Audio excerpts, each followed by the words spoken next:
This is payoff edition of First Take, folks. It's Stephen A. Smith's birthday. There he is. He's in the house. Tony Romo is here. It's the worst day of my professional career. No, it's not. This is the greatest day of my your career? life. This hurts. This really hurts. This is the lowest of the low. You hoodwinked me. You look to me like a walking piece of mediocrity. It's a cowboy cake. It's a cowboy cake. It's A cowboy cake. From my heart, happy birthday. Thank you, bro. Happy Thank y'all so birthday. much.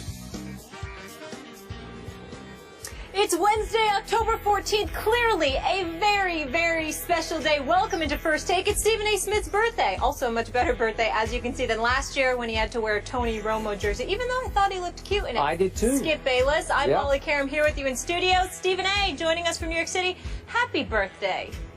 Thank you, Molly. Thank you, Molly. What's going on, big boy?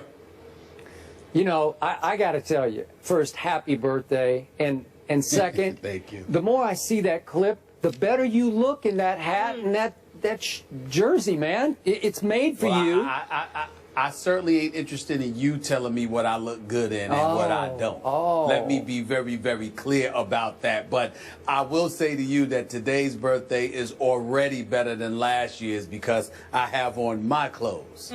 So I'm good. I'm good with it. I do Well, look good, don't I? Yeah, you do. You do look good, but now that you're another year older, I must tell you, this does increase the chances that more and more people are going to come up to me on the street and ask me how much older you are than I am. Please. Well, listen, I'm 48. So the minute they hear something in the 40s, they'll know that you're still ahead of me. okay. You don't even have to worry about that. All right. But I'm happy I'm getting older, man. It doesn't bother me one bit. I don't think I look 48. I damn sure don't feel 48. I'm good. Stephen I'm A., good. you are like fine wine. You're getting better with age. That's the I'm truth. trying. I'm trying. That Thank you is so the much. truth. All right. Happy Yeah. birthday again. Let's get into it. Speaking Thank of you. those Cowboys, they now have their third starting quarterback this season. This, according to ESPN and media reports, first reported by our Ed Warder. Dallas has informed Brandon Weeden that Matt Cassel will start for their team after their bye week at the Giants. The Cowboys are 0-3 with Weeden starting for the injured Tony Romo. Romo will miss at least 4 more games before he's eligible to come off the IR designated to return list. Now, Skip, you said this was your last hope. What's your reaction to this move? Yeah, Stephen A. Smith, I did start campaigning at halftime on Twitter of Sunday's debacle against the Patriots at Jerry World for Matt Cassel. But let me preface what could be my lengthy remarks on this subject by telling you that, yes, you're often right about me. I do get over-emotional, and I do tend to overreact when it comes to my Cowboys or my Spurs or my Sooners.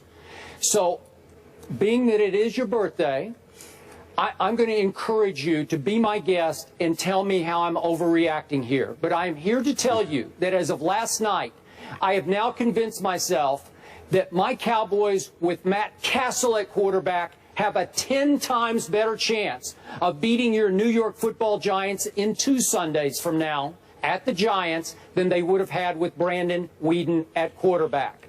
You have been right from the start. Just stay off the Weeden. That's what I've learned from this. Just stay off the Weeden, because I got to tell you, I blew it with Brandon Weeden. And I'm going to quote the great Bill Parcells when he was the coach of my Dallas Cowboys back in 2005.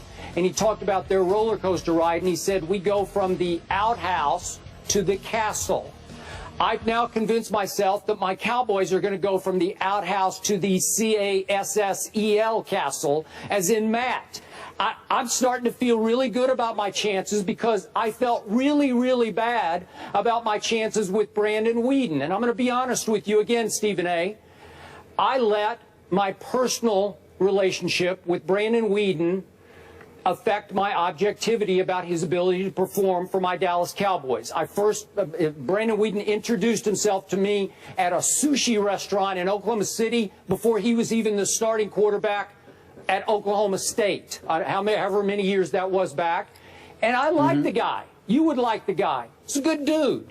So when he rose up through the college ranks, and he did beat RG3, and he beat Andrew Luck, and he beat Ryan Tannehill at Oklahoma State, I'm thinking this guy's going to be pretty good. And then the other day, a couple days ago, out of the Fort Worth Star-Telegram, I read these quotes from Brandon Weeden. He said that when he played for North Turner in Cleveland, that North Turner told me a long time ago, Brandon, I don't know what you have done to whoever, but you've got the worst luck of any player I've ever been around. Poor Brandon Weeden. Okay, I'm sorry about that. You're the unluckiest player ever. And Brandon goes on to say, that's been the case for me my whole life.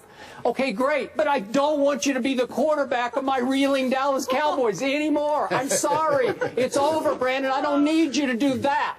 I need you to be luckier off the field, but please don't subject your bad luck to my Dallas Cowboys. So am I saying that Matt Cassel is a savior? I'm not. But Stephen A., in his career as a pro quarterback, he's thrown 96 touchdowns to only 70 interceptions. He has thrown for 15,727 yards. That's pretty decent to me. And by the way, he stood in for Tom Brady that year and went 10-5 as the starter. Then he went to Kansas City, and in 1 year in 2010, he did take them to the playoffs. Okay, that's better than Brandon Weeden losing 11 straight starts, his last 11. So, again, last night, I'm sure I'm overreacting, but I got a good feeling about this. I think it could jumpstart a team that I thought could beat Atlanta and could beat New Orleans and bank a couple of more wins and get to 4-0 and ride out the storm. Not with Brandon Weeden, the unluckiest player in the history of the NFL. So I give up, but I'm going to talk myself off the ledge because I'm going from the outhouse to the castle. Your thoughts, please. Well, let me respond. First of all, I want to say that I can't blame you for your position. It's not something that I can excoriate. We all know this. Nevertheless, Skip Bayless, I'm here to tell you it's not going to help you very much over the next several weeks. Let me be clear. I don't blame you to going from a guy who's lost his last 11 starts as a quarterback to anybody. So certainly you can't be dismissed for that. But let's pump the brakes a little bit. Matt Cassel, the only reason why we mentioned Cassel in the same name as him is because that's his last name. He's never built one. He's never erected one. He's never justified even dwelling in one or visiting one, for crying out loud, with the exception of the one season that Brady got hurt and he guided the New England Patriots to 11 wins, and even then they didn't make the playoffs that year. So let's look at it from that perspective. Okay. This is a guy that's never completed better than 60% of his passes. This is a guy that has about 18 or I think it's like 18 to 25 starts over the last 4 years. I mean, when you look at what he's done, and he's got a career starting record as a quarterback under 500. I believe it's 34 and 38. There's nothing impressive about about Matt Cassel. So when you look at it from that perspective, and then when you combine the fact that you're going to the Giants, you're playing Seattle, you're playing Philadelphia, you're going to lose at least 2 of those games. In likelihood, all 3. So the situation for the Dallas Cowboys is what it is. Chances are, after 8 weeks, they'll be about 3-5. That's about right. Just hope they don't go 2-6. Yeah. But they're not winning more than one of these next 3 games. And so when you look at it from that perspective, I guess this is what you're saying. Even 1 victory is going to be better than 0. So that's where you're going. All I'm saying to you, caution, because Skip Bayless does tend to get a bit emotional, engaging in hyperbole. All of a sudden, you need Prozac or something because you're depressed, because your team is falling off the wagon and all of this other stuff. I'm trying to help you out because I think primarily when you go through those emotions, feeling that particular way, it's the shock of it all. It's that you didn't see it coming. I am telling you, see it coming. Look forward to it coming. The Dallas Cowboys will lose at least 2 of the next 3 games. So just brace yourself for that and hope that Tony Romo is ready to go in 3 to 4 weeks so you can go those last 8 games of the season. But don't anticipate for 1 bit that you're going to win 2 of the next 3 or all 3 of these games, because that ain't going to happen. Okay, I appreciate that perspective. Thank you very much, birthday boy. I'm here for you. I'm here for you. But look, the odds are that I will wind up 2-6, even with Matt Cassel at quarterback. Yes. Because they will not be favored to win any of the, obviously, next 3 games. But I just got a feeling, and you know how my instincts are. Sometimes my instincts are stronger than my emotions. And I do listen to that little voice in the back of my head that is telling me, I think it's going to be okay now. And I'll tell you why. You mean not the little voice in your stomach? The defense has come alive. That's fair. With Greg Hardy, obviously, Rolando McClain, maybe Randy Gregory comes back after the bye week, and boy, he was having some hellacious impact off the edge before he turned his, he had his high ankle sprain. And it's possible, it's just possible that after the 2 weeks off, maybe we have a Dez sighting. I don't know. It's possible. There's been a little word about this. Whoa. Once again, got to pump the brakes there. Okay, because that's hope talking. That's emotion talking. I know that there's speculation that it could happen, but let's be real about this here. You are the kind of person that will jump because you're praying and praying and praying that this is going to happen for you. I need you to calm down. On my birthday, I'm going to be nice and not think about me. I'm going to think about you. I need you to calm down and expect the worst because the likelihood is that the worst is coming. But here's better things are coming because Ed Werder now reports the Cowboys are considering starting Kristen Michael at the running back over Joseph Randle and Darren McFadden. And you were right about Joseph Randle. He ain't all that, even behind this line, which has been a little disappointing the last couple of weeks.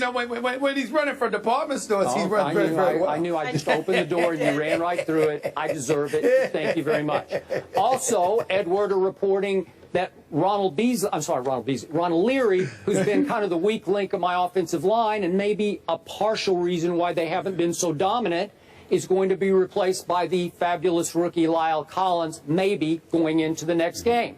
Okay, this is fresh blood. It's new vitality for this team with Matt Cassel at quarterback playing to win instead of Brandon Weeden playing not to lose. That's all he does is dink and dunk and play not to lose. I think Matt Cassel will go out and say, let's just throw caution to the wind. Let's go try to win this game against Eli Manning as opposed to trying to dink and dunk and try not to lose it. That's just me. So if I hear you correctly, Skip Bayless, what you're saying is Matt Cassel, the gunslinger, he's going to come to the rescue. He's won at this level. He's played in the playoffs before. Go, Matt, go. I got a shot now. Right. I got a shot. Okay. Outhouse the Castle. You're saying there's a chance. Yeah. We're keeping hope alive here on First Take. Yeah. You go ahead and you do that. Y'all go ahead and do that. Have a good time. Yeah. How about we move on Happy birthday.